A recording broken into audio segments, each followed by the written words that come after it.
అనే ఏ నియోజకవర్గం నుంచి వచ్చారు? ఎందుకు మీరు జాయిన్ అవ్వాల్సిన అవసరం వచ్చింది? ప్రభుత్వం ఉన్న పార్టీ నుంచి కూడా మీరు బయటకు వచ్చి ఎందుకు జాయిన్ అవ్వాల్సిన అవసరం వచ్చింది?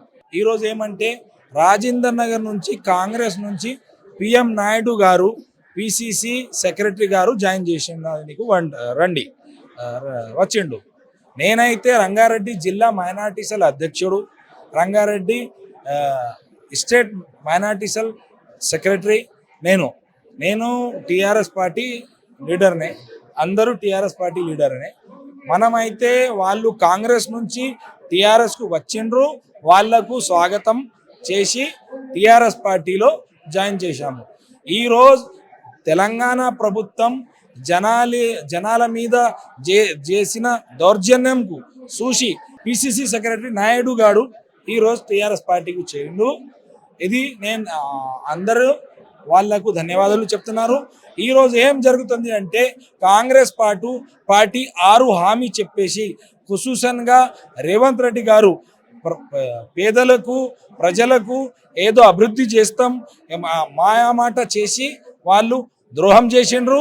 గవర్నమెంట్ ఫామ్ చేసిన తర్వాత వాళ్ళు ప్రజల కోసం, పేదల కోసం, అభివృద్ధి కోసం, సంక్షేమ కోసం ఏమీ చేయలేవు, ఓన్లీ డిస్ట్రాక్ట్ చేస్తున్నారు. ముందే ఏం చెప్పేది అంటే అది కాళేశ్వరంలో అది కరప్షన్ జరిగింది, అక్కడ బ్రిడ్జ్లు పోయింది, అది అయింది, ఇది అయింది అని వారం రోజు నాటకాలు చేసిండు. దానిలో ఏం దొరకలేవు. దాని మీద కేసు పెడతాం, కేసీఆర్ మీద కేసు పెడతాం, కేటీఆర్ మీద కేసు పెడతాం, హరీష్ రావుకు లోపలిస్తాం, అది వారం రోజు అది నడుస్తుంది. దాని తర్వాత మళ్ళీ ఫోన్ టైపింగ్ అయింది, ఇది అయింది, అది అయింది. వాళ్ళది ఏం చేస్తున్నా అంటే మూసి, హైడ్రా, అది ఇప్పుడు అయితే వికారాబాద్ ఏదో చెప్పేసి ప్రజల మీద ఉన్న అది ఆకర్షం ప్రజల అడుగుతున్నారు. మీరు ఏం మాట చేసి ఏం హామీ చేసి మీరు ప్రభుత్వంలో వచ్చారు, అది దానికి పూర్తి చేయాలి.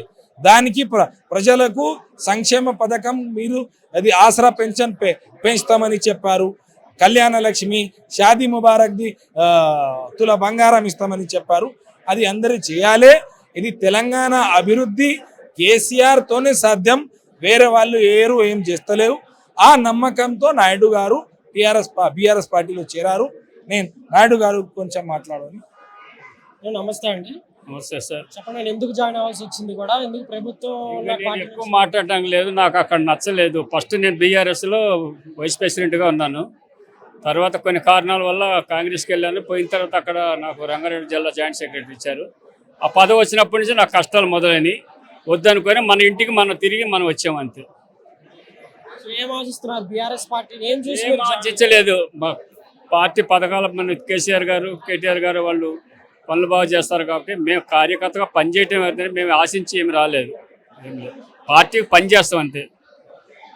ఏం నచ్చలేదు రేవంత్ రెడ్డి ప్రభుత్వంలో మీకు? అసలు రేవంత్ రెడ్డి అయితే కాదు కానీ మాకు లోకల్లో కొంచెం ఇబ్బందులు వచ్చాయి. మణికొండ లోకల్లో మాకు ఇబ్బందులు వచ్చి నేను ఉండదలుచుకోలేదు.